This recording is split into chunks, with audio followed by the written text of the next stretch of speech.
Hey guys, Duke Delaney here for Pickup Daily.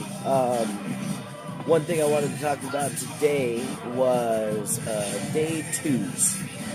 So normally in the community we call them day twos and not dates because dates is like a weird, we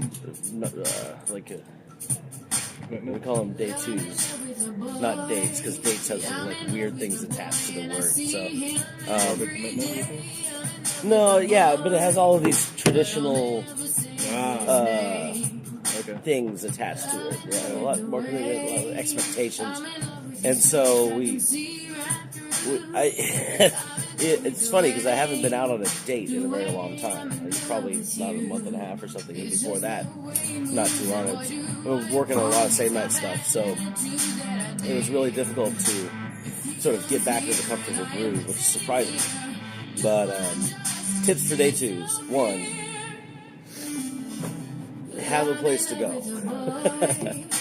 I mean, obviously you don't want to be asking, where do you want to go tonight, or what do you want to eat, or whatever. I mean, obviously when I set up day twos, I'm going to set up screening questions like, are you lactose intolerant, for instance? Or do you have any weird food allergies or whatever? Because we're going to go chomp something, and I don't want you to fucking die on me. Have that conversation. But otherwise, going along with what Lenny was talking about yesterday in his video, leading, you don't want to be sitting around letting her lead the date conversation. Unless you're, Denmark and everybody's a hardcore feminist. But most of the time, we're expected to take the action. We're expected to come up with the ideas. We're expected to take things to the next level, to escalate the situation. They're not going to do any of that for us unless they're overly frustrated or really liberated. So, have a place to go, right? What I like to do is set up loops. I'll drive to one place, then to another place, and then to another place, test it out, see what the interesting things are around. I learned this from Pino 5000, one of my coaches. He would go through a city and find all of the interesting spots and like kind of the backstories behind them. And then as he was moving along, he would sort of play tour guide and be like, oh, over there is where this guy died or whatever, and blah, blah, blah, blah, blah.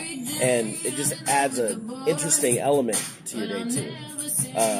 Also, when you get good at this stuff, and I'm sure everybody's at varying levels, but when I was really focusing on day twos, I would go on a weekend and I'd maybe get 10, 15 numbers, call them all on a Sunday or a Monday, and set up dates for the week, for the dead nights where the clubs weren't going. And if you go on a lot of dates, I like to go to the same one over and over and over again, because just like pickup, you go out, you practice, and you learn something, you get a little feedback, and then you learn something, you go to the next level. Well, if you go on the same loop over and over again, you get better and better and better at leading in those areas. It sort of becomes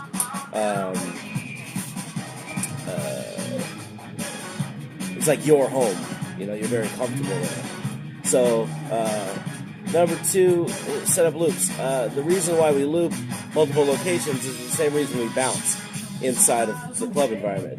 You always want to be escalating the logistics, right? You want to be moving, and having it follow. It's part of compliance from that old school pickup thought process, but it's also, you get her accustomed to just sort of following you around.